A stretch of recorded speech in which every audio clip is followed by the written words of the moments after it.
Todos meus irmãos, Deus abençoe os irmãos grandemente em nome do Senhor Jesus Cristo. Trazer uma reflexão na palavra aqui para os irmãos, que eu estava meditando aqui e o Espírito Santo falou comigo dessa palavra.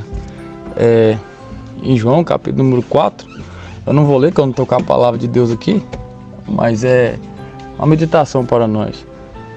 Tem pregador que escolhe quantas pessoas vai pregar, escolhe o dia que vai pregar, escolhe o tempo que vai pregar, se chover não vai pregar, se for um dia que vai pouca gente não quer pregar.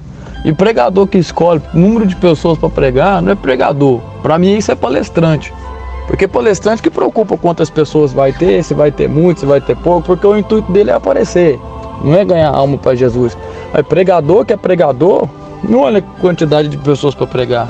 O maior pregador da história, que foi Jesus, ele pregou para uma pessoa só, uma mulher no poço de Jacó, que ouviu a palavra de Deus e foi levar aquela palavra para uma cidade inteira.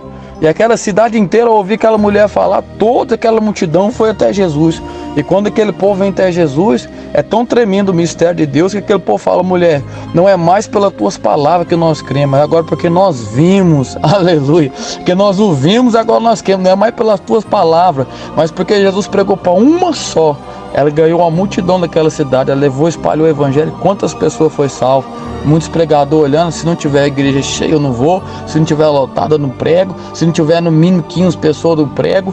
E às vezes pode ter uma pessoa, que você ganhar aquela uma pessoa, quantos milhões de almas aquela pessoa não pode ganhar? Olha para vocês verem o exemplo, Paulo, quando Jesus aparece a Paulo e ele vai agora até os discípulos estavam receosos de chegar até Paulo. Por que eles estavam receosos de chegar até Paulo? Porque sabia da fama de Paulo, que perseguia os cristãos, que autorizava matar os cristãos. E Barnabé vai lá, olha que tremendo. Barnabé foi o único que foi lá, aleluia, fez amizade com Paulo e trouxe Paulo para junto dos outros. Quantas almas Paulo não ganhou? Quem ganhou Paulo para Jesus foi o próprio Jesus, mas quem ajudou ali foi Barnabé. Porque Barnabé chegou perto de Paulo e incluiu Paulo ali no meio dos irmãos. Aleluia, louvado seja Deus. Então, não é a quantidade, mas é uma alma verdadeiramente convertida. Jesus pregou para uma pessoa, e hoje nós não quer pregar para uma pessoa. Se tiver uma pessoa na igreja, não prega. Se tiver duas, não quer pregar. Se tiver três, está murmurando. Nós somente tem que pregar a palavra, irmãos. Porque se uma pessoa se converter verdadeiramente ao Senhor, e o propósito de Deus naquela vida for grande, muitas almas se arrependem, muitas almas se convertem, como se converteu aquela mulher do poço, que Jesus revelou o seu pecado, e ainda assim ela espalhou o evangelho naquela cidade, que Jesus estava ali, e quantas almas foram salvas através de uma vida. E a reflexão que fica para nós é essa: o pouco com Deus vira muito.